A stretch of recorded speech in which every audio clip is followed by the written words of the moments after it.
तो बच्चों, हमने कल हमने ये देखा था कि हिंदी विषय की एग्जाम को लेकर क्या उपयोगिता है, एग्जाम में हिंदी विषय कहाँ कहाँ पर आता है, और हिंदी विषय के जो पूरे चैप्टर्स होने वाले हैं जिसको हम पढ़ने वाले हैं उनका मैंने क्लासिफिकेशन बताया था, जिसको मैंने तीन चीजों में तोड़ा था, है ना। भाषा का जो विकास होता है तीन चीजों से होता है, एक वर्ण व्यवस्था से होता है, एक शब्द व्यवस्था से होता है या शब्द संरचना से होता है, तीसरा वाक्य संरचना से होता है। इन तीनों पे हमने पूरे टॉपिक्स को सेट किया था। अब उसी क्रम में मैंने आपको कल बताया था कि भाषा जो होती है, भाषा संस्कृत के भाष धातु से बनी हुई है, जिसका अर्थ जो होता है प्रकट करना होता है। क्या होता है? प्रकट करना होता है। फिर मैंने आपको बताया था कि भाषा की कुछ विशेषताएं होती हैं, जिसमें आपको 5 विशेषताएं लिखाया था। अब इसी क्रम को थोड़ा सा और आगे बढ़ाते हैं, और आज का जो पहला हेडिंग है वो ये रहेगा कि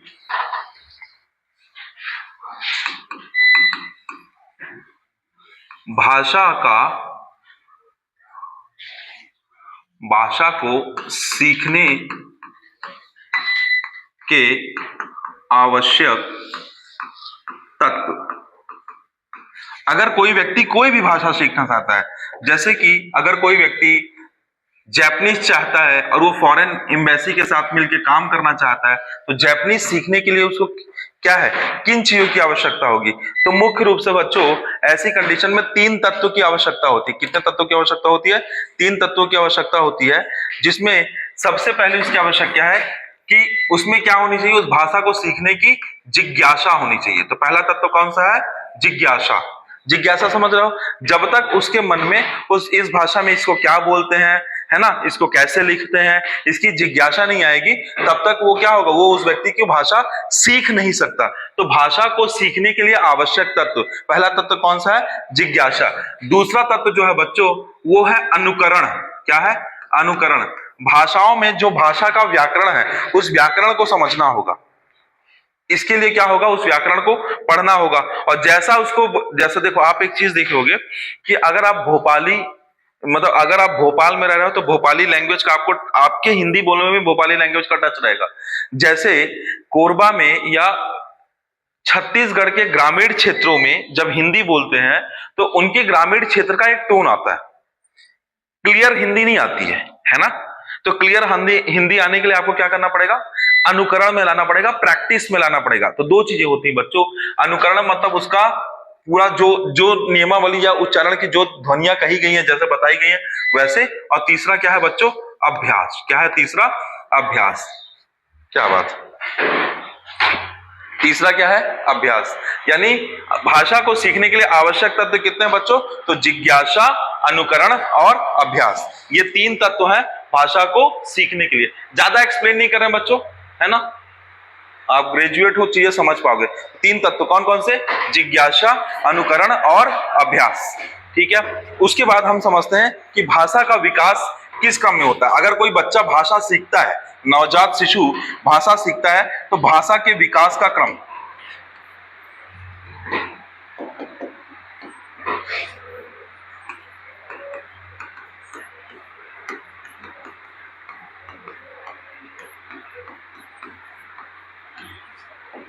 किसकी बात कर रहे हैं बच्चों?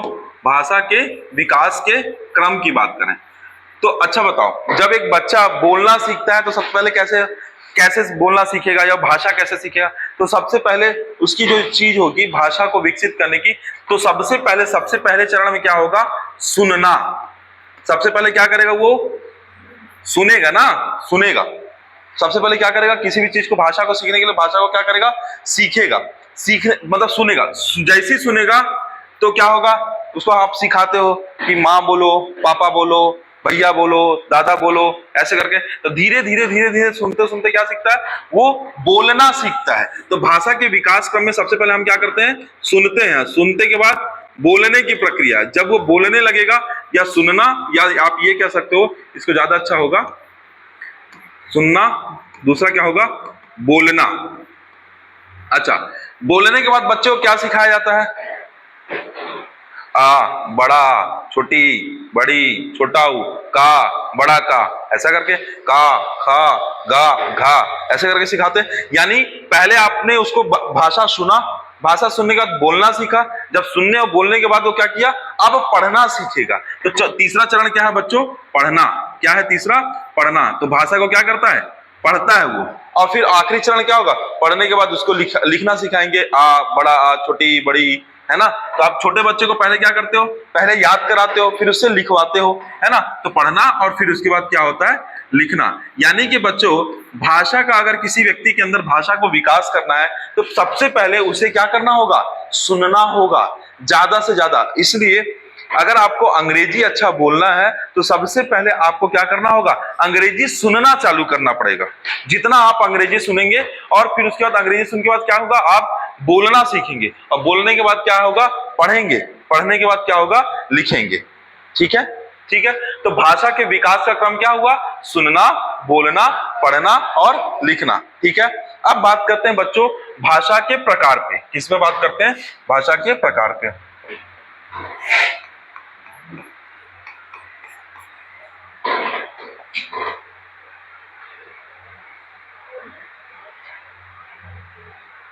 अच्छा, एक मेरी सलाह है बच्चों, जो मैंने महसूस किया है ना। अक्सर ऐसा होता है कि आप ना जैसे अभी रात को 10 साढ़े 10 तक सो जाया कीजिए। कारण है उसका, अगर आप सवेरे कोई भी चीज पढ़ेंगे ना, तो एटलीस्ट अगर सुबह सुबह कोई चीज पढ़े तो आपके दिमाग में थोड़ी सी ताजा रहती है। तो आप दिन भर जब आप उस चीज से संबंधित कोई चीज पढ़ेंगे तो उस चीज को लंबे समय तक स्टोर कर पाएंगे। जैसे अगर आप सुबह कोई गाना सुन लिए अचानक से, तो आप दिन भर वो गाना गुनगुनाते रहते हैं। यही प्रक्रिया होती है, जैसे आप अगर सवेरे कुछ पढ़ लिए, है ना, तो पढ़ा हुआ चीज दिन भर माइंड में आते रहता है, क्योंकि आप लंबे बॉडी एक लंबे रेस्ट के बाद अचानक से जिस चीज को फीड करेगी उसको स्टोर भी करेगी। समझ पा रहे हैं, ठीक है। उस तरीके से कैसे होगा, जैसे आप रनिंग करने जाते हो तो शुरुआत में आप थकते नहीं, शुरुआत में तेजी से दौड़ लेते हो, फिर धीरे धीरे थकता है बॉडी, तो बॉडी भी वैसी वर्क करता है। ठीक है। तो दूसरा क्या हो गया, पहला ये हो गया कि भाषा को सीखने की आवश्यकता, दूसरा हो गया भाषा के विकास का क्रम, तीसरा जो है बच्चों भाषा के प्रकार। भाषा के प्रकार, अगर भाषा के प्रकार की बात करोगे बच्चों, तो कल मैंने बताया था आपको कि भाषा के कितने प्रकार पढ़ने वाले हैं हम लोग, कायदे से 3 प्रकार पढ़ने वाले हैं, और तीनों प्रकार को हम थोड़ा सा डिटेल में देखेंगे। तो पहले मैं यहाँ पे लिख देता हूं। एक भाषा जो होती है बच्चों मौखिक, कैसी भाषा, मौखिक, मौखिक भाषा, जिसमें मैं बोलूंगा, जैसे मैंने आपको फोन लगाया, फोन लगा के आपने बोला हेलो, मैंने भी बोला हेलो, और मैंने आपसे बातचीत की, तो हमारा जो कम्युनिकेशन हो रहा था पूर्णतः मौखिक कम्युनिकेशन हो रहा था। अगर आप रेडियो समाचार सुनते हो तो रेडियो के माध्यम से कोई कम्युनिकेशन हो रहा है, तो कैसा कम्युनिकेशन है, मौखिक कम्युनिकेशन है। तो इसमें जो भाषा का प्रयोग हो रहा है कैसी भाषा है, मौखिक भाषा है। देखिए, मैं अभी आपको कुछ बता रहा हूं, या मैं आपको चाह रहा हूं कि मैं कुछ बोलूं भी नहीं, कुछ भी नहीं बोलूं, है ना, और सिर्फ क्या करते चलूं, लिखते चलूं, ये कौन सी भाषा कहलाएगी, लिखित भाषा। कैसे, मान लो पहले क्या चलता था, पहले तो टेलीफोन नहीं था, तो डाक तार चलता था, या पत्र पत्रिकाएं चलती थी, है ना, या लेटर्स चलते थे, तो लेटर्स को लोग पढ़ते थे, तो किसी व्यक्ति ने लिखा और अगले व्यक्ति ने इस लिखी चीज को पढ़ा। समझिएगा, मौखिक भाषा में मैंने बोला तो पहला व्यक्ति क्या कर रहा है, बोल रहा है, और अगला व्यक्ति क्या कर रहा है, सुन रहा है। तो एक तरफ से बोल रहा है और अगला व्यक्ति सुन रहा है। इसमें क्या हो रहा है, एक तरफ से लिख रहा है, अगला व्यक्ति पढ़ रहा है। तभी तो मैंने बताया सुनना, बोलना, पढ़ना, सीखना। बच्चों जो भी मैं हिंदी पढ़ा रहा हूं बहुत सोच समझ के पढ़ा रहा हूं ना, बार बार बोल रहा हूं, एक लय में पूरी चीज को हम जोड़ेंगे लास्ट तक, बस कनेक्ट करते चलना। इसलिए क्लास मिस मत करना, नहीं तो बहुत दिक्कत होगा।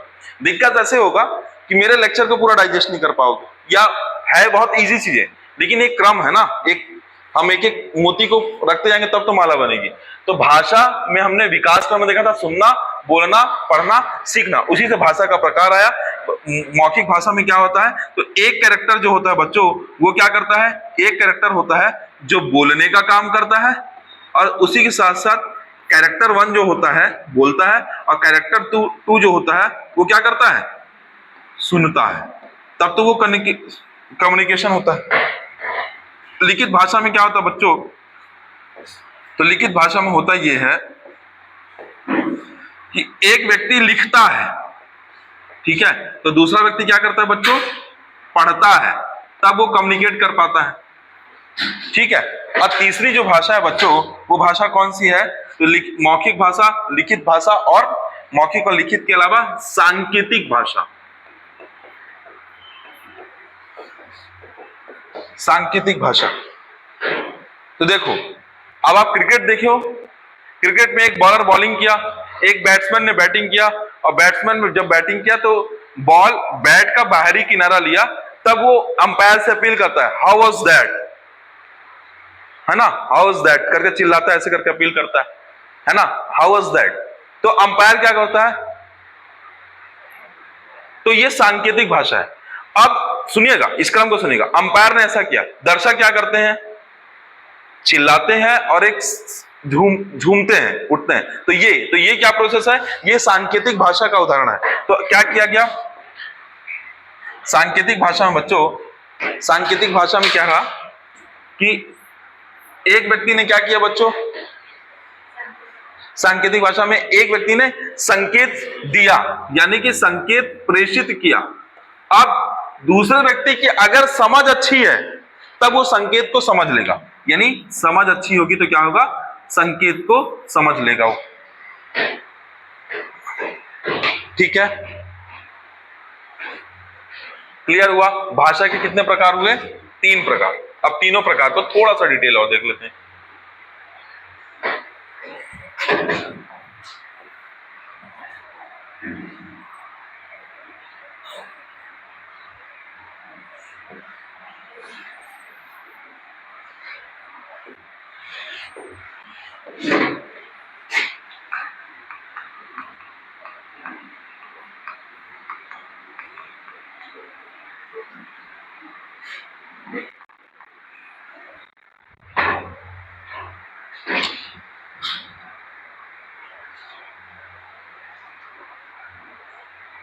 ठीक है, चलिए स्टार्ट करें। देखिए बच्चों,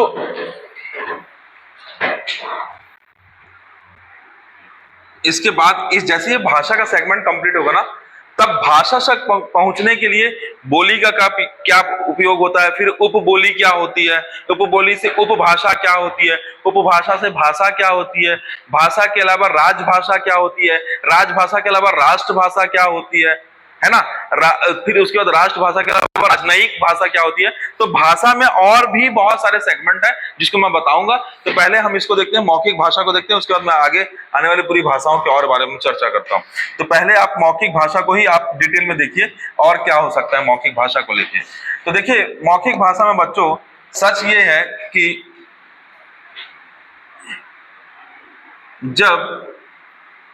जब एक व्यक्ति अपने विचारों को बोलता है, क्या करता है? बोलता है, और दूसरे व्यक्ति द्वारा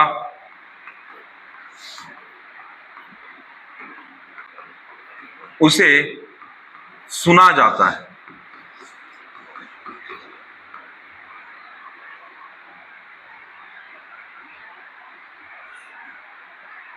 इस माध्यम से जब संचार होता है उसे मौखिक भाषा कहते हैं। क्या कहते हैं? मौखिक भाषा कहते हैं। जब एक व्यक्ति अपने विचारों को बोलकर, या जब अपने विचारों को बोलकर बच्चों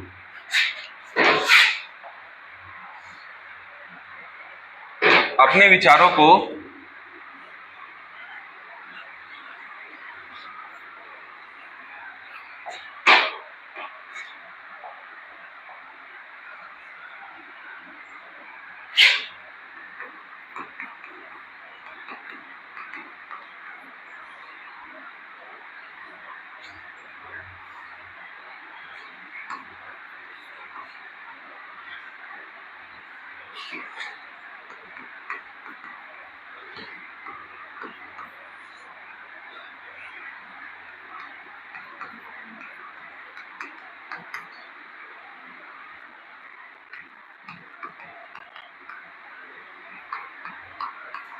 अच्छा, जब एक व्यक्ति अपने विचारों को बोलकर और दूसरे व्यक्ति द्वारा उसे सुनकर सुनकर समझा जाता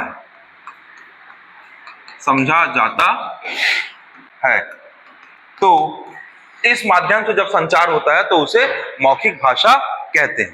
ठीक है बच्चों, ये कॉम्प्लेक्स डेफिनेशन है बड़े शब्दों में। अगर आपको 2 नंबर का कुछ सीधा तो ऐसे लिखेंगे, जब भाषा के माध्यम में एक होता है जो बोलने वाला वक्ता वक्ता बोलता है और श्रोता सुनकर उसे समझता है, तो उसे मौखिक भाषा कहते हैं। ये भी अच्छा, दूसरी सबसे इंपॉर्टेंट चीज, यह सबसे सरल माध्यम है बच्चों। ये कैसा है? सबसे सरल माध्यम है और सबसे आसान माध्यम है। ठीक है, कैसा है बच्चों? यह विचारों को व्यक्त करने का सबसे क्या है? सरल माध्यम है। मैं आपसे बार बार बोल रहा हूं, आप आसानी से सुन रहे हो, लेकिन मेरी बोली हुई बात को जब लिखना होता है तब आपको ज्यादा दिक्कत होती है, क्योंकि इंद्रियों का वर्क बढ़ जाता है। तो ये भाषा का कैसा माध्यम है बच्चों? सबसे सरल माध्यम। अब इसमें हम उदाहरण लिख लेते हैं कि उदाहरण क्या क्या होंगे। देखिएगा, रेडियो समाचार सुनना,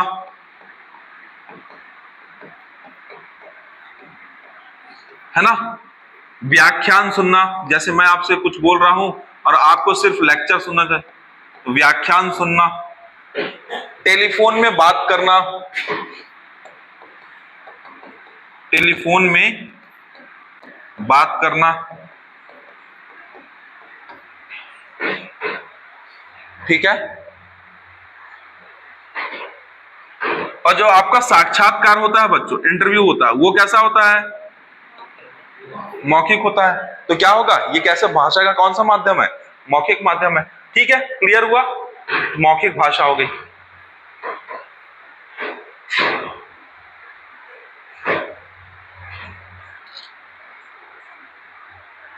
अब बात करते हैं लिखित भाषा की।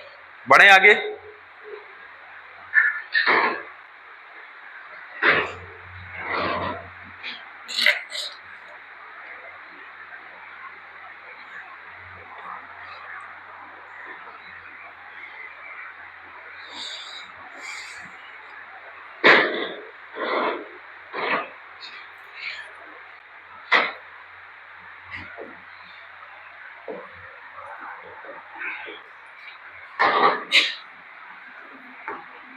यहीं पे दूसरा लिख देते हैं।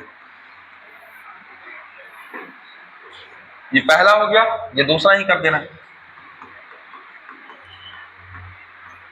लिखित भाषा। अब बच्चों इसमें मैं कंप्लीट डेफिनेशन, बड़ी डेफिनेशन नहीं लिखा, जो छोटी डेफिनेशन होगी उसको समझते हैं।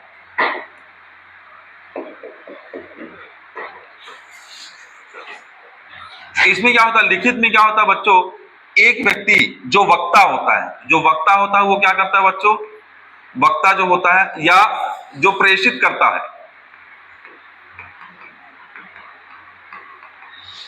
वो काम करता है लिखने का, है ना। और जो प्राप्त करता है, जिस तक वो माध्यम जाता है, एक प्रेषित करता अपना विचार प्रस्तुत करना चाहता है किसके पास? प्राप्त करता, जो रिसीवर है ना।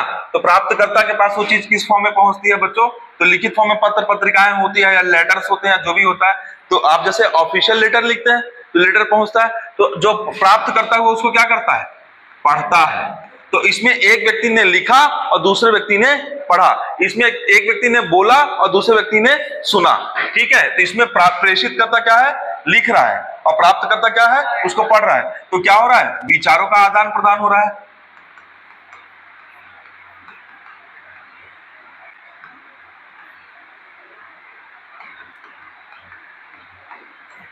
तो इसमें बच्चों विचारों का माध्यम क्या है? लिखित है। इसमें विचार को किस माध्यम से किया जाता है? लिखित माध्यम से। तो कौन सी भाषा हुई? लिखित भाषा हुई। अच्छा, ये बताओ, ये ज्यादा सरल है या ये ज्यादा सरल है?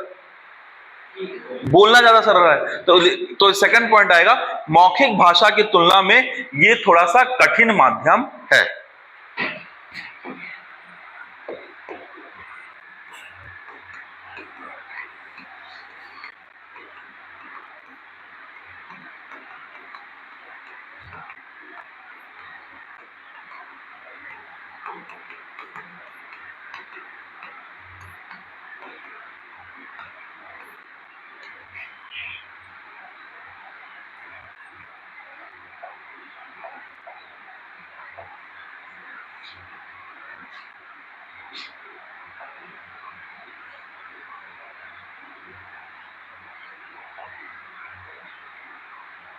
ठीक है बच्चों,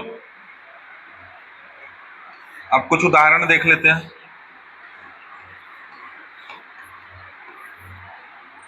उदाहरण में ऐसा समझिएगा बच्चों, पत्र पत्रिकाएं,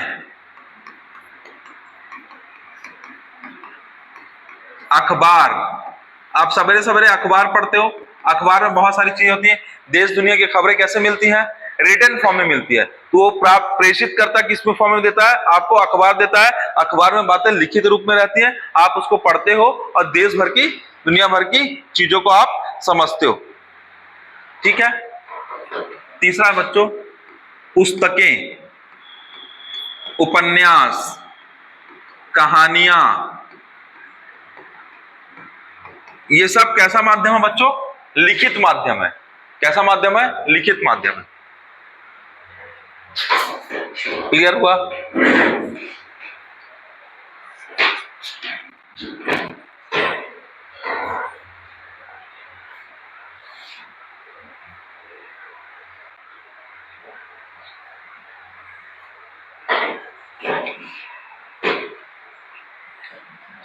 अब बच्चों तीसरा,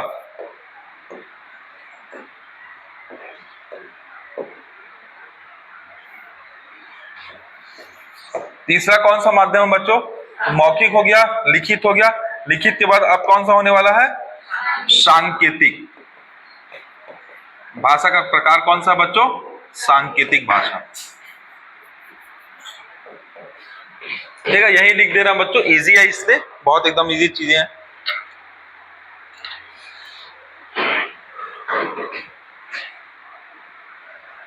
इसमें क्या होता है बच्चों, जो प्रेषित करता होता है ना, या जो प्रदर्शक होता है, वो क्या क्या करता है? संकेत देता है। क्या देता है? संकेत देता है। और जो प्राप्त करता होता है, क्या बच्चों?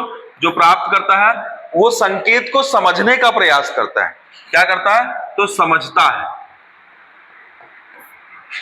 इस तरीके का जो भाषा का माध्यम होता है, कैसा माध्यम कहलाता है बच्चों? तो ये सांकेतिक भाषा माध्यम है। कैसा है बच्चों? तो सांकेतिक भाषा माध्यम। कैसा माध्यम है? सांकेतिक भाषा माध्यम है। कहने का मतलब क्या है? जो प्रेषित करता है, जो अपने विचार व्यक्त करना चाहता है ना, विचार का प्रेषण करना चाहता है, वो कैसे करेगा? संकेत के माध्यम से। और प्राप्त करता कैसे करेगा? उसको समझेगा। अब बताओ, ये लिखित हो गया, एक लिखित हो गया, एक मौखिक हो गया, इन दोनों की तुलना में ये कठिन होगा कि सरल होगा? संकेत करना कठिन होगा? कठिन हो कठिन होगा भाई। अगर अगर मैं बोलूं, देखो आप एक बार क्या होता है जब आप ऐसे करते हो, ऐसे समझ ही नहीं पा रहा है, तब क्या होता है? अबे सुन, इधर आ, कहां है? तो आपको बोलना पड़ता है। मतलब जब आप तो संकेत दे रहे हो, लेकिन जब संकेत नहीं समझ पा रहे हो, तुरंत आप क्या करते हो? बोलते हो। तो सांकेतिक भाषा को स्पष्ट करने के लिए अक्सर मौखिक भाषा का प्रयोग करना पड़ जाता है। दैट मीन्स सहारा लेना पड़ता है। तो वो डिपेंड करता है प्राप्तकर्ता पे कि प्राप्तकर्ता उस बात को समझ पा रहा है नहीं। ये बच्चों भाषा का एक कठिन माध्यम है। याद रखिएगा, ये भाषा का कैसा माध्यम है? तो कठिन माध्यम है। ठीक है, कैसा माध्यम है? कठिन माध्यम। उदाहरण देख लेते हैं।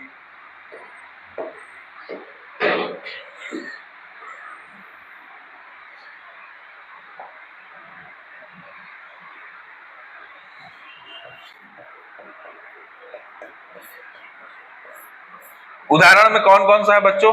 तो पुलिसकर्मी सिग्नल पे खड़े होके, वो इंदौर वाला एक पुलिसकर्मी ना, बहुत उसका डांस वांस सब करने लगता है, सब कुछ करने लग जाता है ना।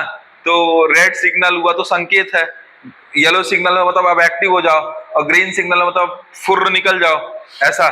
तो कुल मिला के संकेत होता है पुलिसकर्मी द्वारा संकेत बच्चों।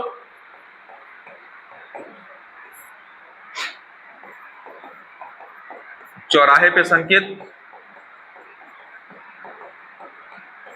और दूसरा इसी तरीके से पुलिसकर्मी द्वारा चौराहे पे संकेत, अंपायर द्वारा निर्णय, क्रिकेट में, फुटबॉल में,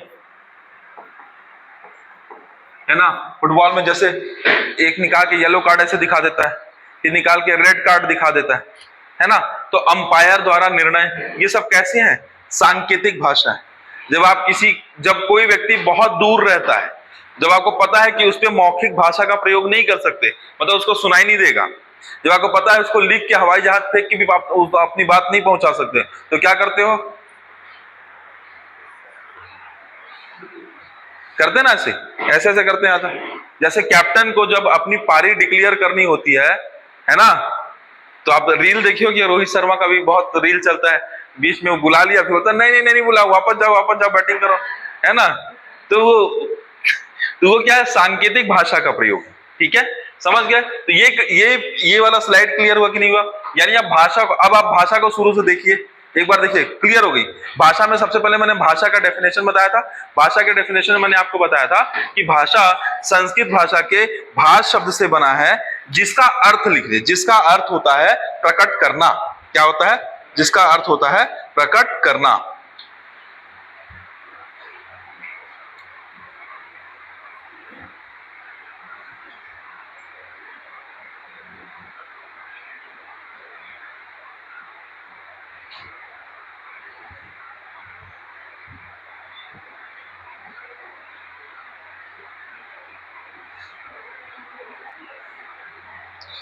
ठीक है, ठीक है बच्चों। तो देखिए भाषा, अब मैं थोड़ा सा एक बार रिवाइज करा देता हूं। भाषा क्या? संस्कृत भाषा के भाष धातु से बना है, जिसका अर्थ होता है प्रकट करना। भाषा के 3 माध्यम होते हैं, बोलना, लिखना और संकेत करके। यानी भाषा के कितने प्रकार होते हैं? 3 प्रकार होते हैं, मौखिक भाषा, लिखित भाषा और सांकेतिक भाषा। इसके अलावा भाषा की 5 अलग अलग विशेषताएं होती हैं। कौन कौन सी विशेषताएं बताओ? पहला कौन सी विशेषता है? तो नहीं ऐसा नहीं, जो मैं क्रमानुसार बताऊं ना भाई, याद करना है, याद करते चलो क्या क्या लिखा है। तो भाषा सबसे पहले कैसी है? अर्जित की हुई संपत्ति है। मतलब एक बच्चा जब जन्म लेता है तो भाषा को कहीं से सीख के नहीं आता, भाषा वो और लोगों से, कुछ मम्मी बोली, कुछ पापा बोल रहे हैं, कुछ भाई बोल रहा है, कुछ दीदी बोल रही है, तो वहां से सीखते जाता है। तब वो बच्चे के अंदर किसका विकास होता है?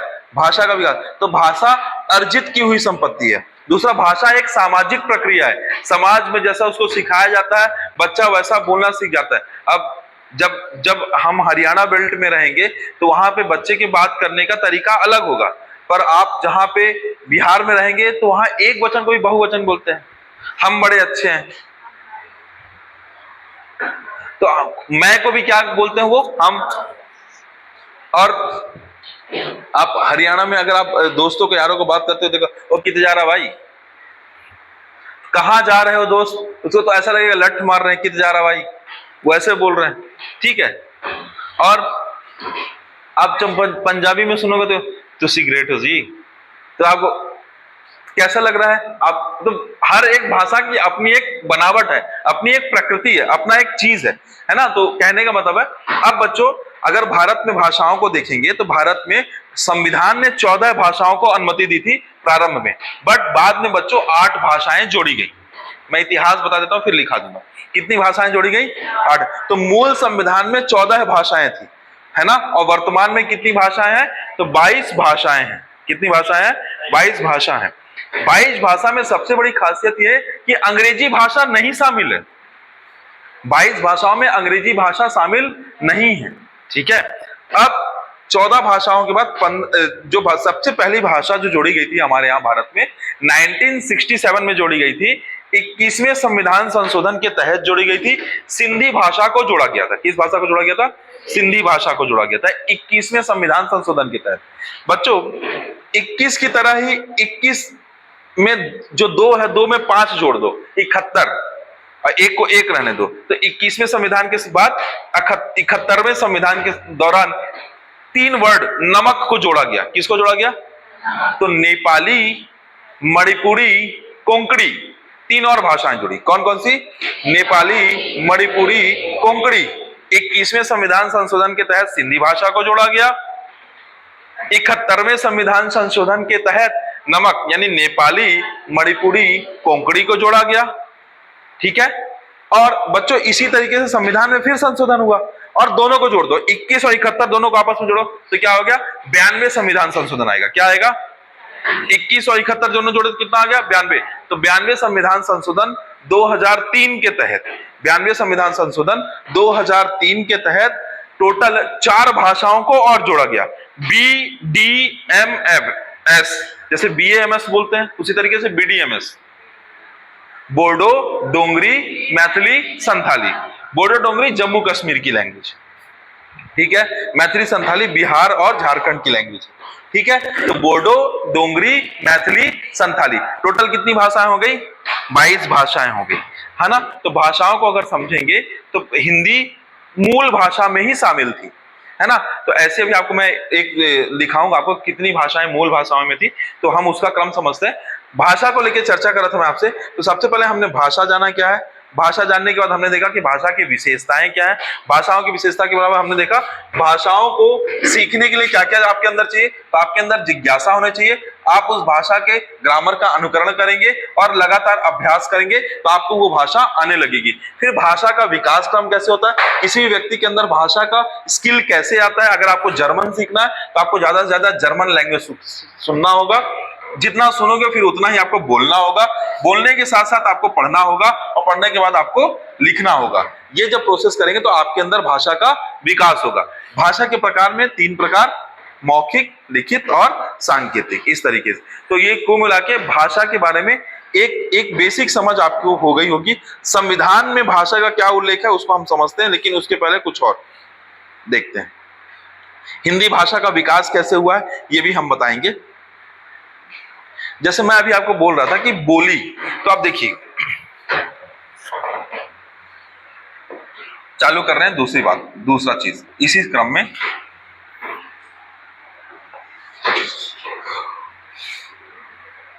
बच्चों किसी भी क्षेत्र में सबसे पहले भाषा के विकास क्रम में सबसे पहले आती है बोली। क्या आती है, बोली।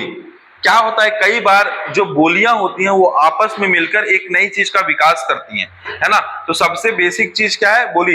एक क्षेत्र विशेष में बोली जाने वाली भाषा या बोली जाने वाली अभिव्यक्त करने के लिए जो एक भाषा का माध्यम होता है वो क्या कहलाता है, बोली। और बोली बहुत ही सीमित होती है। कैसी होती है, सीमित होती है। बोली के बाद बच्चों आती है उपबोली। क्या, उपबोली। बोली के अंदर भी क्या आता है, उपबोली। और ये बोली और उपबोली जो है ना कहीं उस क्षेत्र विशेष से होती है, तो उससे एक और चीज जन्म लेती है जिसे कहते हैं उपभाषा। क्या कहते हैं, उपभाषा। और 2-3 उपभाषाओं के मेल से ही बनती है भाषा। क्या बनती है, भाषा। अब भाषा जब कोई बन जाती है तो भाषा के भी बहुत सारे स्वरूप हैं, है ना। भाषा के भी क्या है, बहुत सारे स्वरूप हैं, जिसमें राजभाषा, राष्ट्रभाषा, राजनयिक भाषा और व्याकरण आते हैं। देखिए जब राज्य स्तर पे किसी भाषा को बोला जा रहा है तो क्या कहलाएगी वो, राजभाषा।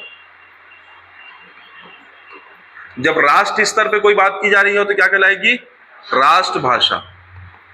जब आप चीन से जा रहे हो और डिप्लोमेटिक बिहेवियर में हमारा फॉरेन एम्बेसी या कोई भी विदेश मंत्री जा रहे हैं और उनके साथ राजनीतिक संबंध को लेकर बात कर रहे हैं तो उसे कहेंगे राजनयिक भाषा।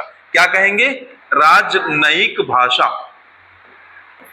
राजनयिक भाषा। क्लियर हुआ। राजभाषा, राष्ट्रभाषा, राजनयिक भाषा, ये सब किसके हैं, भाषा के ही स्वरूप हैं। और भाषा कैसे बनी है, उपभाषाओं से। और उपभाषाओं तक पहुंच कैसे आई है, बोलियों से। तो बेसिक चीज क्या है, बोली। अब बच्चों जो बोली भी है वो किससे बनी है, तो ध्वनि, वर्ण और शब्द और वाक्य। ध्वनि, वर्ण, शब्द और वाक्य से क्या बनी है, बोली बनी है। अब देखो एक चीज और समझना बच्चों, संकेत का मतलब तब तक नहीं है, मतलब कोई भी चीज, जैसे मैंने बोला ए, तो चलो ए का मतलब, अब ए का मतलब कौन सा वाला ए। अगर सामने वाला प्राप्तकर्ता को मैंने कोई विचार के लिए कोई एक भाषा का माध्यम का प्रयोग किया और वो समझ पाया, तब मेरे बोले गए या निकाले गए ध्वनि का कोई सार्थक अर्थ निकल रहा है। सुनिएगा, जब निकाले गए ध्वनि का कोई सार्थक अर्थ निकलता है तब वो भाषा की प्रकृति में शामिल होता है। समझ गए, तब वो क्या होता है, भाषा की प्रकृति में शामिल होता है। तो हम बात करते हैं इन सब की परिभाषाओं को लिखते हैं और समझते हैं, जिसमें हम बच्चों जब राजभाषा की बात करेंगे तो जो मैं अभी उल्लेख किया ना, सुनिएगा ध्यान से। संविधान में भाग 17 में राजभाषा का प्रयोग किया गया है, जो हमारे 343 आर्टिकल से चालू होता है और 351 अनुच्छेद तक है। कहां तक है? 343 से 351 आर्टिकल तक है। कब कब कहां कहां क्या क्या है हम बताएंगे। तो पहले सबसे पहले लिखिए बोली। तो बोली को मैं बोलते चलूंगा बच्चों। मेंस में थोड़ा सा ये होगा कि मैं कीवर्ड्स लिखूंगा और कई सारा चीज आपको लिखाऊंगा, क्योंकि प्री कम मेंस वाला बैच है ये। तो बोली क्या होती है, बोली के बारे में लिखेंगे। एक क्षेत्र विशेष में विचार के माध्यम को, एक क्षेत्र विशेष में विचार के माध्यम को व्यक्त करने के लिए प्रयुक्त की जाने वाली भाषा।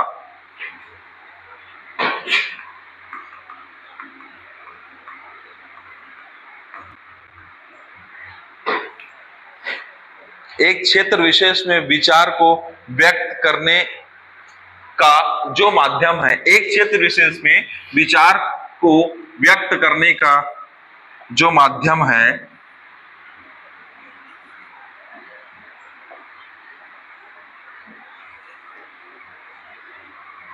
एक क्षेत्र विशेष में विचार को व्यक्त करने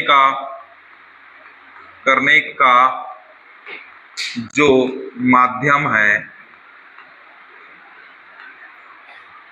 वो बोली कहलाता है, वो बोली कहलाता है।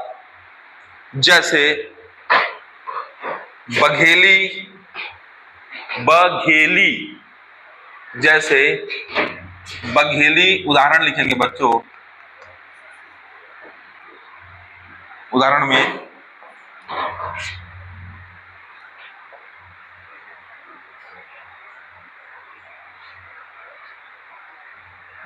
लिखेंगे बघेली, बुंदेली, छत्तीसगढ़ी,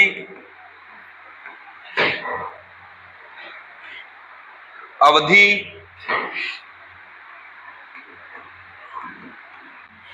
ठीक है।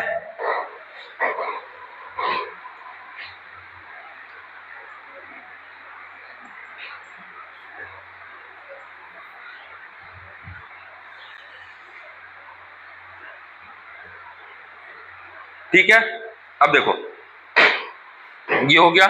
अब देखो उपबोली क्या है। तो बच्चों समझिएगा, एक क्षेत्र विशेष में बोली का छोटा स्वरूप, क्या एक क्षेत्र विशेष में, ऐसे ऐसे देखो, एक क्षेत्र विशेष में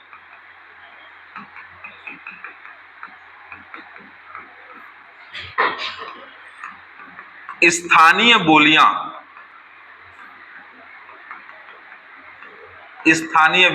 बोलियां मिलकर उपबोलियों का निर्माण करती हैं।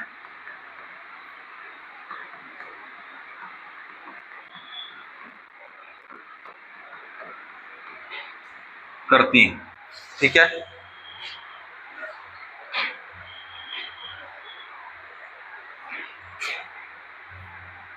देखो अवधि बोली में पश्चिमी जौनपुर की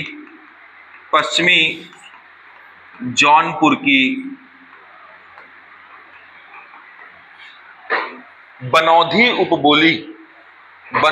उपबोली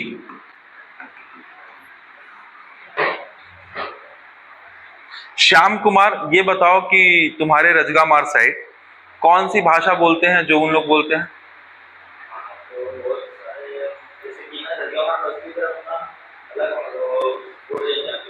हाँ, तो कौन सी भाषा बोलते हैं? कौन सी? आप बताओ ना, जानना है ना मेरे को। कौन सी भाषा? बनगैया भाषा, ठीक है। और कोरबा में कौन सी भाषा बोलते हैं हिंदी के अलावा? छत्तीसगढ़ी। तो छत्तीसगढ़ी बोली की एक उपबोली कौन सी? बनगैया, जो बोल रहे हैं, जो भी हाँ जो भी एक भाषा है। तो बनगढ़िया भाषा क्या है? 20 किलोमीटर बंद बताया था ना।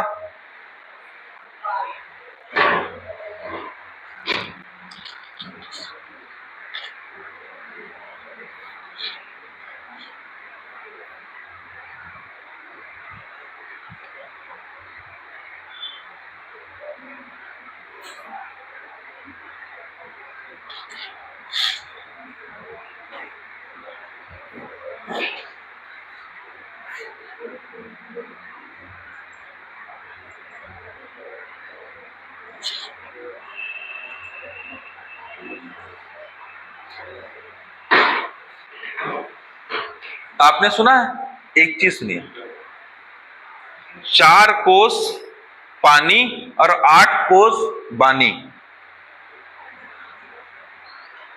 कोई राइटर है जब अपनी हिंदी की किताब लिखते हैं शुरुआत में ही लिखते हैं कि 4 कोस पानी और 8 कोस बानी परिवर्तित होते रहते हैं, मिलते रहते हैं। ठीक है, 4 कोस बानी और 8 कोस पानी। ठीक है, चलिए ये क्लियर हुआ। अब बात करते हैं किसकी?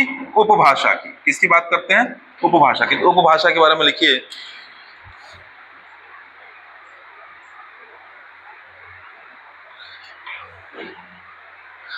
जब लिखिए, जब उपबोलियां या बोलियां मिलकर किसी साहित्य का निर्माण कर देती हैं, किसी साहित्य का निर्माण करती हैं। जब बोलियां और उपबोलियां आपस में मिलकर क्या कहा? किसी साहित्य का निर्माण करती हैं, तो उपभाषा कहलाती हैं। क्या? तो उपभाषा कहलाती है।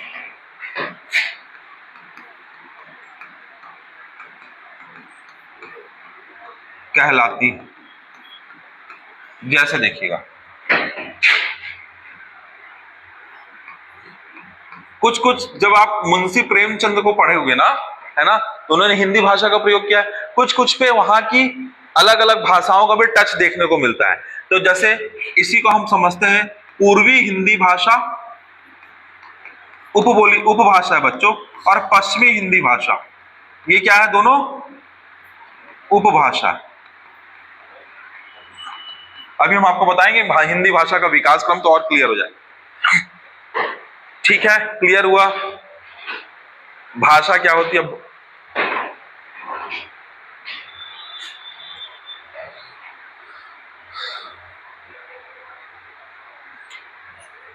इसी का तो जब 2 या 2 से अधिक उपभाषा मिलकर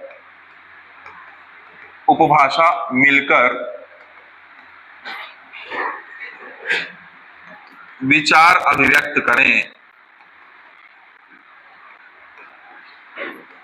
करें एवं उनमें एक चीज ध्यान दीजिएगा, उनमें व्याकरण का समावेशन हो, भाषा कहलाता है। भाषा कहलाती है। जैसे बच्चों हिंदी क्या हो गई? भाषा। हिंदी में व्याकरण का समावेशन है क्या? तो बिल्कुल है, व्याकरण का समावेशन है। और हिंदी भाषा की 2 उपभाषाएं क्या हो गई? जस्ट पर, पूर्वी हिंदी भाषा और पश्चिमी हिंदी भाषा।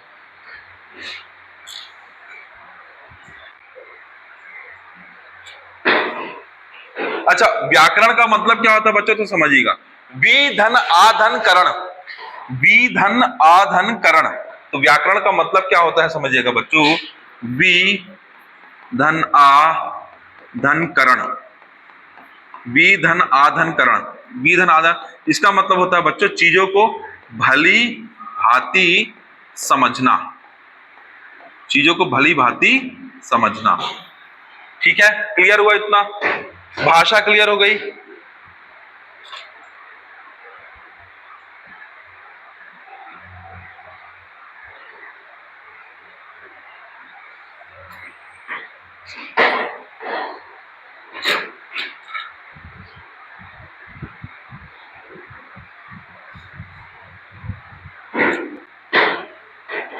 ऐसी वाणी बोलिए मन का आपा खोए, औरन को शीतल करे और आपहु शीतल होए।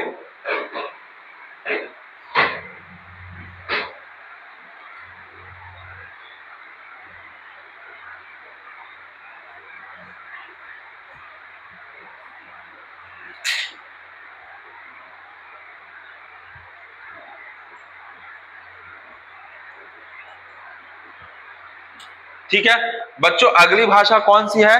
राज्य की भाषा। कौन सी है? राज्य की भाषा। ठीक है, तो चलिए इसमें ये, जब किसी राज्य विशेष में, जब किसी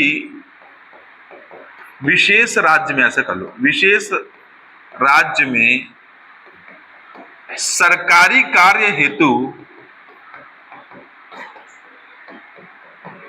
जिन राज्य स्तरीय भाषा का प्रयोग करते हैं, राज्य स्तरीय भाषा का प्रयोग करते हैं, कौन सी भाषा कहलाती है? राजभाषा कहलाती है। राजभाषा कहलाती है।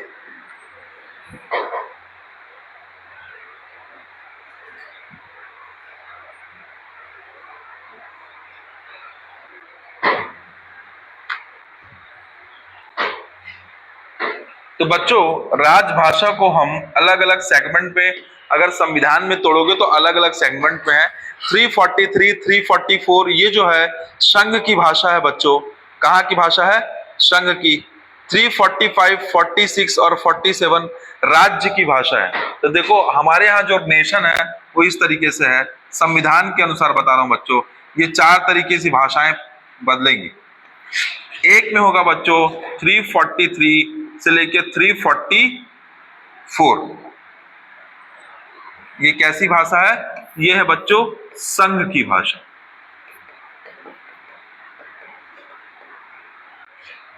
कहाँ की भाषा? संघ की। पूरे केंद्र, पूरे राज्य, मतलब पूरे राज्यों के समावेशन संघ की भाषा है।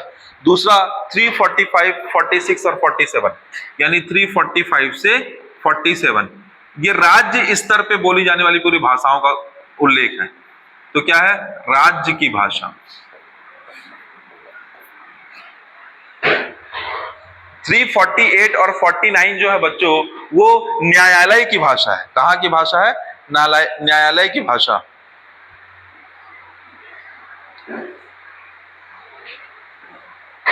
ठीक है,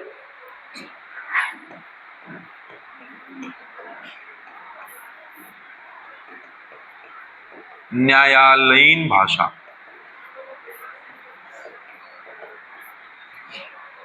और 50 और 51 में अन्य।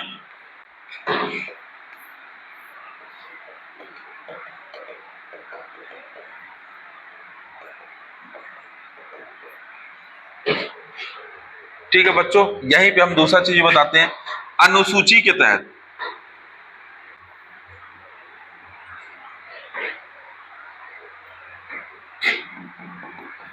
अनुसूची शेड्यूल्स बोलते हैं बच्चों। भारत में टोटल भारतीय संविधान में प्रारंभ में बच्चों 8 अनुसूचियां थी, 8 शेड्यूल्स थे, जिसमें 4 अलग अलग शेड्यूल्स जुड़े हैं। तो कुल मिलाकर अभी कितने शेड्यूल्स हैं? 12 शेड्यूल हैं। 12 शेड्यूल में जो 8वीं अनुसूची है, कौन सी अनुसूची बच्चों? 8वीं अनुसूची। 8वीं अनुसूची में किसका प्रयोग किया गया है? तो ध्यान दीजिएगा बच्चों, जो 8वीं अनुसूची है उसमें भाषा की बात की गई है। कितनी भाषा की बात की गई है? 8वीं अनुसूची किससे संबंधित है? भाषा से संबंधित है। जिसमें बच्चों प्रारंभ में कितनी भाषा थी? तो प्रारंभ में 14 मूल भाषाएं थी। कितनी भाषा थी? 14। प्रारंभ में कितनी भाषा थी? 14। देखिएगा ध्यान से, थोड़ा सा सट गया है। प्रारंभ में कितनी भाषाएं थी? 14, 14 मूल भाषाएं थी। फिर उसके बाद बच्चों 1967 में 21st कॉन्स्टिट्यूशनल अमेंडमेंट में एक भाषा जोड़ी गई, जिसे क्या कहा गया? सिंधी कहा गया। क्या कहा गया? सिंधी कहा गया। इसके अलावा बच्चों 1967 के बाद 1992 में 71वें संविधान संशोधन के तहत नेपाली मणिपुरी, कोंकणी, इन भाषाओं को जोड़ा गया। और इसी तरीके से बच्चों 2003 में 92 संविधान संशोधन, 92 कॉन्स्टिट्यूशनल अमेंडमेंट के तहत कितनी भाषाओं को, 4 भाषाओं को, बोर्डो, डोंगरी, मैथिली और संथाली भाषाओं को जोड़ा गया। ये सब राज्य स्तर की भाषाएं। तब तो बच्चों इतनी सारी भाषाएं हो गई हैं, है ना। समझ पा रहे हैं आप मैं क्या बोलना चाह रहा हूं? इसको यहां पे क्यों बता रहा हूं?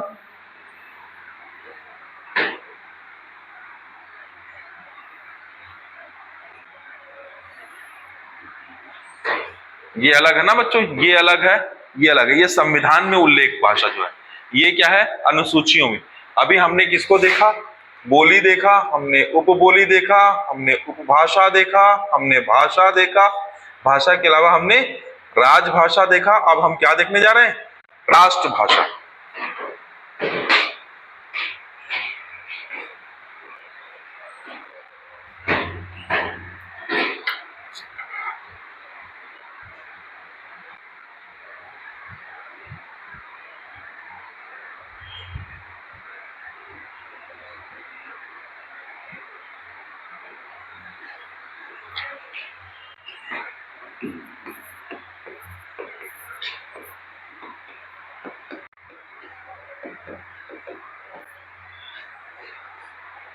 राष्ट्रभाषा को बता देते हैं।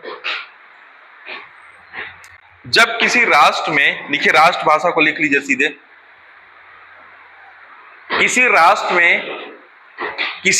में राष्ट्रभाषा को बच्चों, राजभाषा तक तो हो गया ये, है ना। अब राष्ट्रभाषा, राजनयिक भाषा और मातृभाषा को डेफिनेशन मैं बोल देता हूं, है ना, लिखवाने की मतलब लिखने की जरूरत नहीं है। तो राष्ट्रभाषा लिखिए, किसी राष्ट्र में सार्वजनिक रूप से,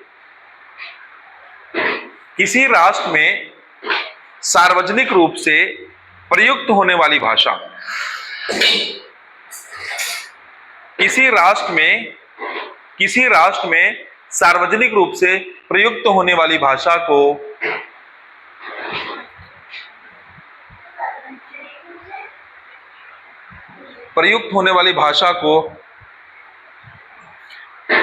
जो संपूर्ण राष्ट्र में मान्य है, जो संपूर्ण राष्ट्र में मान्य है, राष्ट्रभाषा कहलाता है। जो संपूर्ण राष्ट्र में मान्य है, राष्ट्रभाषा कहलाता है।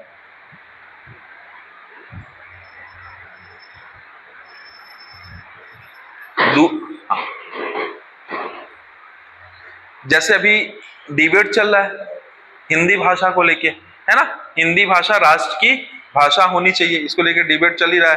पर साउथ के लोगों के लिए देखो डिबेट बहुत बड़ा हाल है ना, कि देखो हिंदी भाषा और देवनागरी लिपि, ये सब भाषाओं के जन्म के क्रम में अगर देखोगे, अभी मैं बताऊंगा हिंदी भाषा का विकास क्रम बताऊंगा, तो हिंदी भाषा का जो आई है, उसके पहले बहुत सारी भाषाएं थी। आपने इतिहास पढ़ा है, इतिहास से जोड़ के समझते हैं। सबसे पहले कौन सी भाषा आई होगी? तो वैदिक संस्कृति की भाषा। कैसी भाषा? जो बोलते थे, वेदों में पूरा चीजें कैसे लिखा गया, जैसे ओम सहना भवतु सहनो भुनक्तु सहवीर्यम करवा वही तेजस्विनावदितमस्तु मां विद्विषा वही ओम शांति शांति शांति। आपने ये सुना होगा, है ना। तो ये जो सेगमेंट है, ये चीज किसी वेद में लिखा गया। किस भाषा में लिखा गया? तो संस्कृत भाषा में। तो कौन सी भाषा है? संस्कृत भाषा। प्रारंभ में कौन सी भाषा थी? संस्कृत भाषा। फिर संस्कृत भाषा से ही उपभाषाएं आई। उपभाषाओं में सुनते चलिए, हिंदी भाषा का विकास क्रम बता रहा हूं, उसका बैकग्राउंड बता रहा हूं, सुनते चलिए ताकि आपको ये आगे समझ में आए। तो हिंदी भाषाओं के विकास क्रम में पहली भाषा क्या आई? संस्कृत आई। संस्कृत भाषा से फिर अलग अलग भाषाएं टूटी। एक भाषा जो क्षेत्रीय भाषा थी, जिसे उपभाषा बोल सकते हैं, उसे प्राकृत भाषा कहा गया। क्या कहा गया? प्राकृत भाषा। और ये प्राकृत भाषा में ही बहुत सारे जैन धर्म की बातें लिखी गई। फिर जैन धर्म में बाद में संस्कृत भाषा का अनुकरण कर दिया गया। फिर जब वर्ण व्यवस्था आई तो समाज के सिर्फ उच्च वर्ग के लोगों को ही संस्कृत भाषा को पढ़ने को कहा गया, है ना। उधर अगर बौद्ध धर्म की बात करोगे तो जब बौद्ध धर्म का प्रसार हुआ तो उसमें पाली भाषा का प्रयोग किया गया। समझिएगा, संस्कृत भाषा से दो भाषाएं निकली हैं। कौन सी भाषा? एक हो गई प्राकृत भाषा, एक भाषा हो गई पाली भाषा।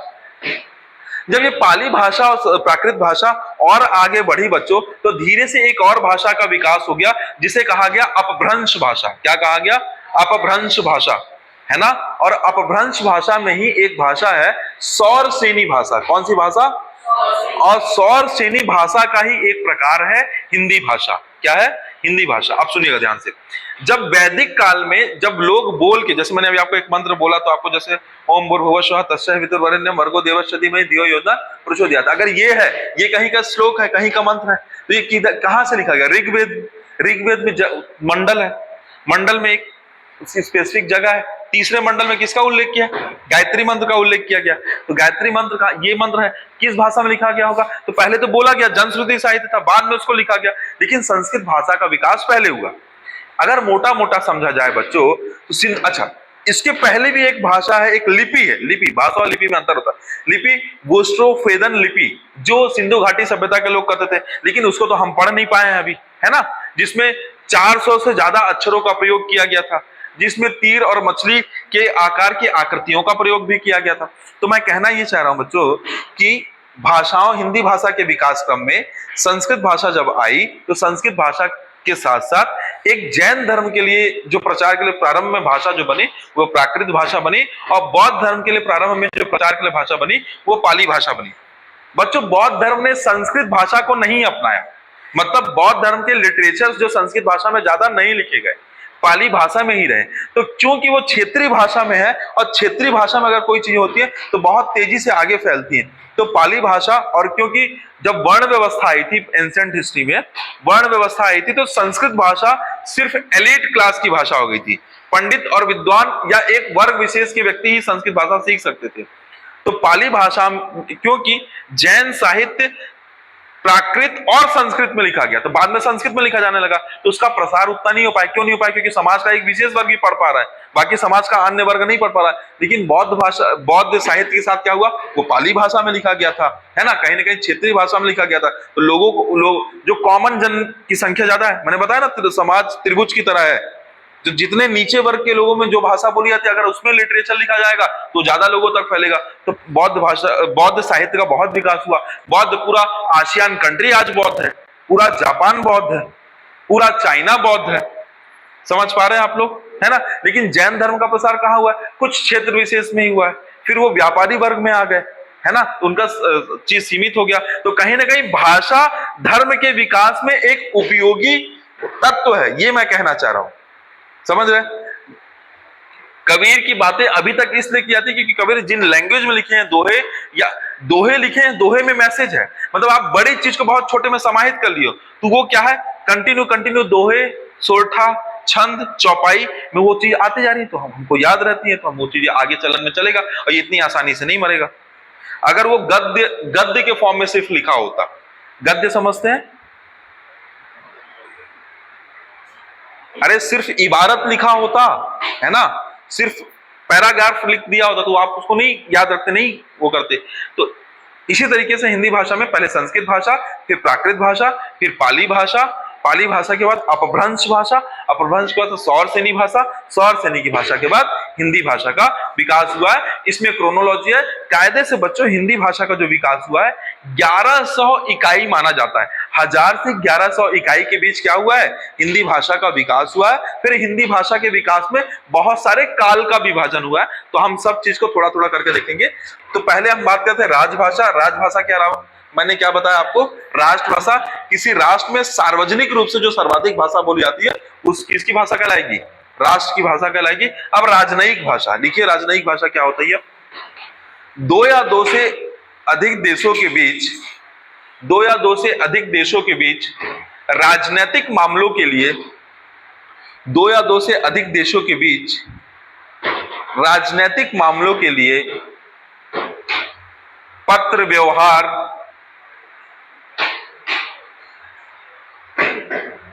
2+2 डायलॉग, पत्र व्यवहार 2+2 डायलॉग,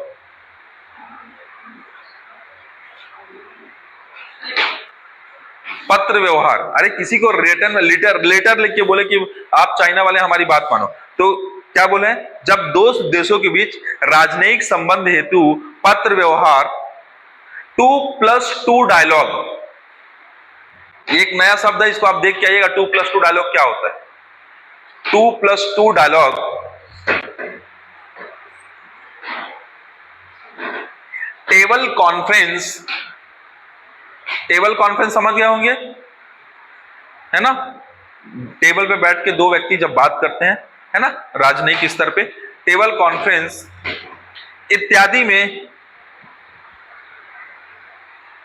इत्यादि में जिन भाषा का प्रयोग करते हैं, जिन भाषा का प्रयोग करते हैं उसे राजनयिक भाषा कहते हैं, उसे राजनयिक भाषा कहते हैं, उसे राजनयिक भाषा कहते हैं। इसी क्रम को थोड़ा सा और समझते हैं। राजनयिक भाषा, सेकंड पॉइंट लिखेंगे, राजनयिक भाषा पूर्णतया शिष्ट एवं, राजनयिक भाषा पूर्णतया शिष्ट एवं औपचारिक होती है। राजनयिक भाषा पूर्णतः शिष्ट एवं औपचारिक होती है।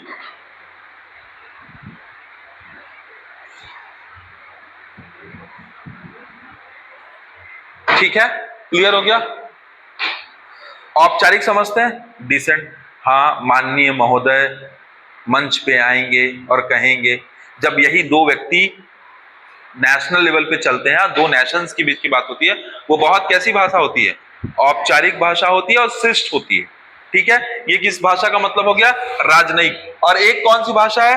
मातृभाषा। तो मातृभाषा हेडिंग डालिए। घर परिवार समाज, घर परिवार समाज में बोली जाने वाली भाषा मातृभाषा है। घर परिवार समाज के लोगों के बीच बोली जाने वाली भाषा, घर परिवार लोग और समाज के बीच बोले जाने वाली भाषा मातृभाषा है।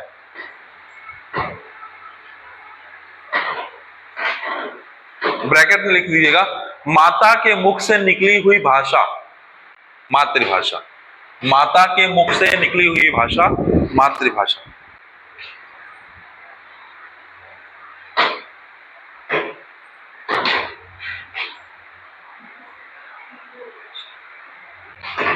ठीक है,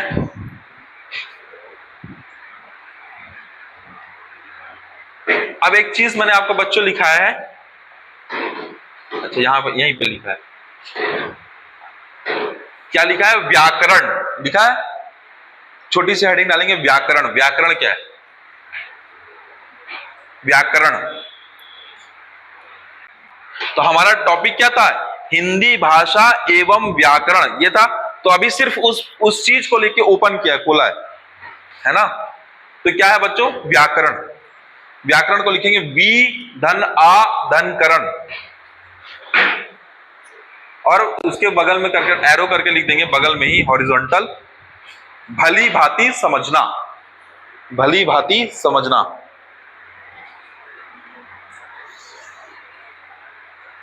लिखिएगा, व्याकरण एक ऐसा ग्रंथ है जो, व्याकरण एक ऐसा ग्रंथ है जो, व्याकरण एक ऐसा ग्रंथ है जो शुद्ध उच्चारण करने, शुद्ध लिखने, व्याकरण एक ऐसा ग्रंथ है जो शुद्ध उच्चारण करने, शुद्ध लिखने, शुद्ध बोलने एवं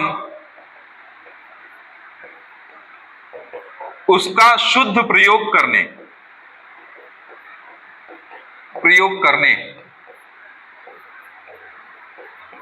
व्याकरण एक ऐसा ग्रंथ है जो शुद्ध उच्चारण करने, शुद्ध लिखने, शुद्ध बोलने व उसका शुद्ध प्रयोग करने या उसका शुद्ध प्रयोग करना सिखाता है, उसका शुद्ध प्रयोग करना सिखाता है, उसका शुद्ध प्रयोग करना सिखाता है।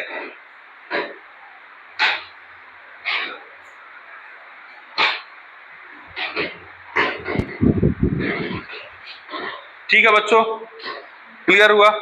तो हम इस तरीके से ये समझ सकते हैं कि हमने आज क्या क्या सीखा। देखिए एक बार,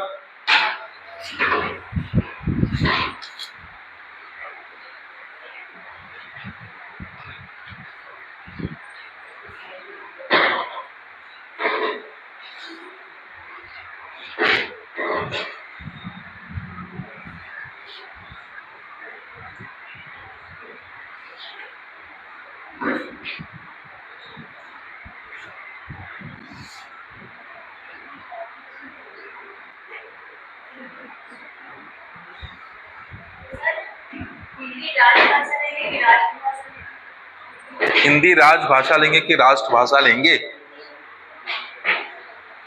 हिंदी मूलतः संवैधानिक भाषा कहलाएगी, ना कि राष्ट्रभाषा और ना कि राजभाषा।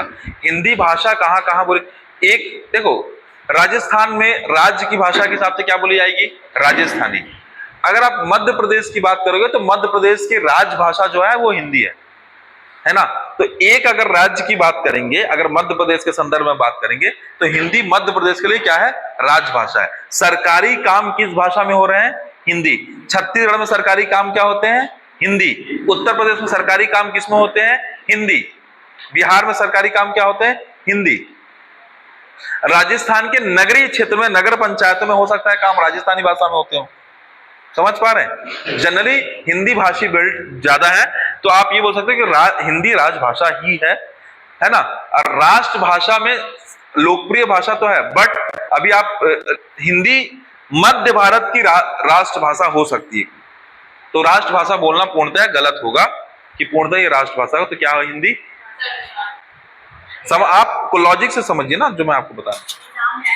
हाँ, तो राजभाषा। आंसर क्या लिया था?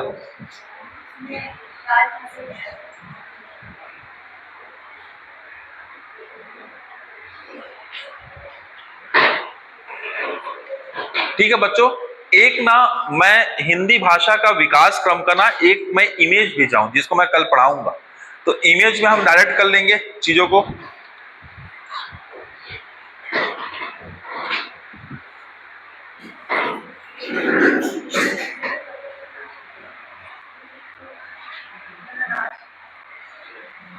देखिएगा, एक और थोड़ा सा बता देते हैं, मेरे को लग रहा है कि थोड़ा बता देते हैं अभी समय। भाषा का विकास क्रम।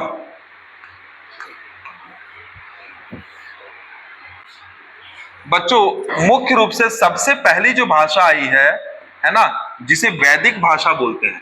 सबसे पहले कौन सी संस्कृति आई जिसको हम पढ़े सुने जाने? क्या आया? वैदिक साहित्य आया। क्या आया बच्चों? वैदिक साहित्य आएगा। यहां से हम थोड़ा सा चीजों को समझेंगे। वैदिक साहित्य बच्चों दो तरीके से बटेगा, मतलब दो तरीके की भाषाओं से बटेगा। वैदिक साहित्य जो प्रारंभ में आया था बच्चों, वो जनश्रुति साहित्य था। क्या था? जनश्रुति साहित्य था। सुनकर याद क्या हुआ, है ना। तो वैदिक साहित्य कैसा था? जनश्रुति साहित्य था। तो बच्चों ये वैदिक साहित्य को हम कायदे से दो हिस्सों में तोड़ेंगे, दो तरीके से तोड़ेंगे, है ना। कितने तरीके से तोड़ेंगे? दो तरीके से तोड़ेंगे, जिसमें एक है संस्कृत भाषा,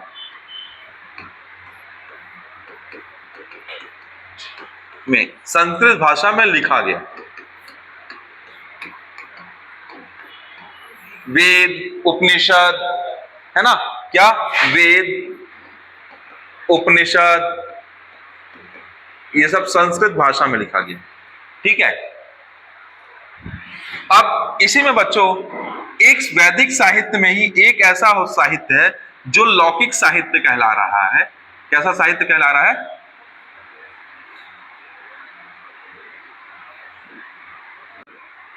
एक सेकंड बच्चों ना,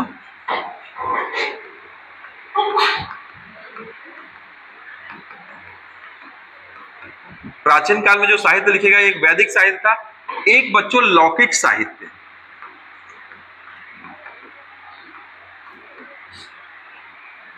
लौकिक साहित्य में जिन भाषाओं का प्रयोग किया गया, वो जो भाषाएं थी, वो भाषाएं कौन कौन सी हुई बच्चों?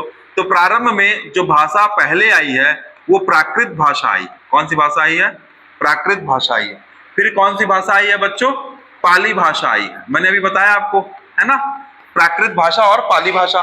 तो प्राकृत भाषा में जनरली कौन सा ग्रंथ प्रारंभ में लिखा गया है? तो जैन साहित्य को प्रारंभ में लिखा गया है। प्रारंभ में ना बच्चों, प्रारंभ में, ठीक है।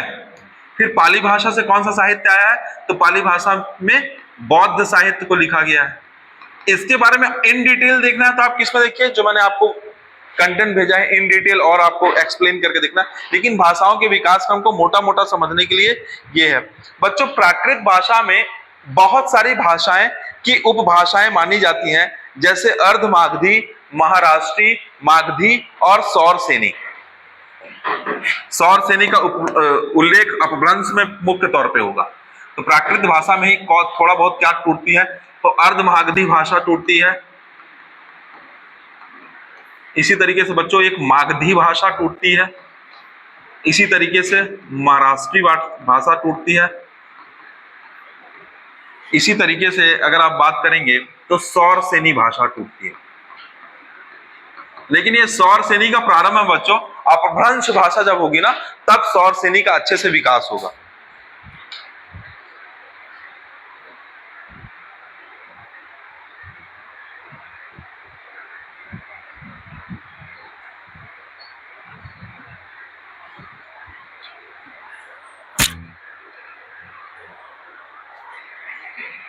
अच्छा बच्चों, अगर आप हिंदू धर्म में देखेंगे तो क्या महाभारत, यहां मैंने ये चीज नहीं लिखी, रामायण, ये भी तो लिखे गए हैं अलग अलग भाषाओं में, ठीक है। अब बच्चों प्राकृत भाषा से ही विकृत होके, क्या बोल रहे हैं, प्राकृत भाषा से ही विकृत होके कौन सी भाषा बनी है? तो अपभ्रंश भाषा बनी है। कौन सी भाषा बनी है बच्चों? अपभ्रंश भाषा बनी है। कौन सी भाषा? अपभ्रंश भाषा। और उस अपभ्रंश भाषा में मुख्य रूप से सौरसेनी अपभ्रंश है। कौन सा अपभ्रंश है बच्चों? सौरसेनी अपभ्रंश है। और इसी सौरसेनी अपभ्रंश से बच्चों मुख्यतः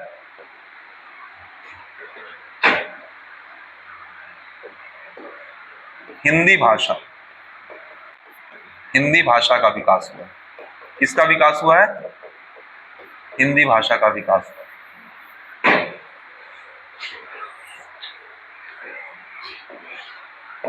मोटा मोटा ये समझिए, वैदिक साहित्य जो है बच्चों वो 1500 बीसी से ईसा पूर्व से लेके 600 बीसी तक, और प्राकृत भाषा और पाली भाषा को लेके अलग अलग चीजें अलग बुक्स में अलग अलग मिलती है, लेकिन हम इतिहास के हिसाब से चलेंगे। इसका जो विकास हुआ है बच्चों, मोटा मोटा समझिए 700 बीसी से अगर ये भाषा स्टार्ट हुई है तो 1 बीसी तक चली।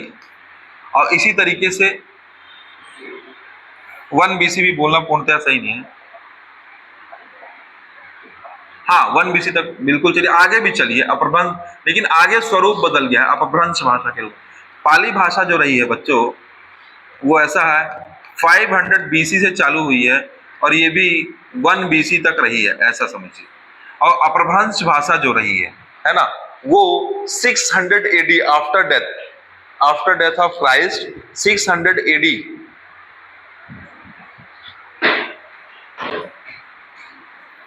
500 एडी से 1000 एडी के बीच रही है। कौन सी भाषा बच्चों?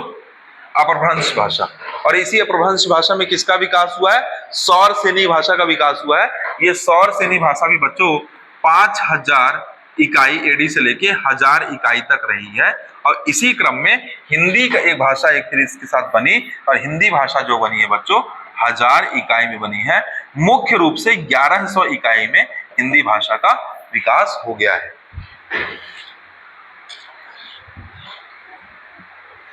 ठीक है, इतना क्लियर हुआ।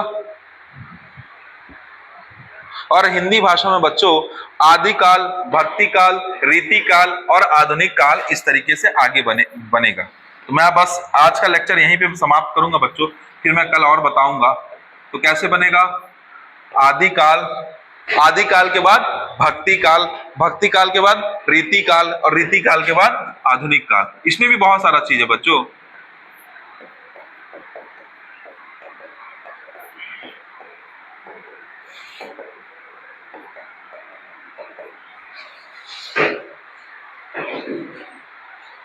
ठीक है।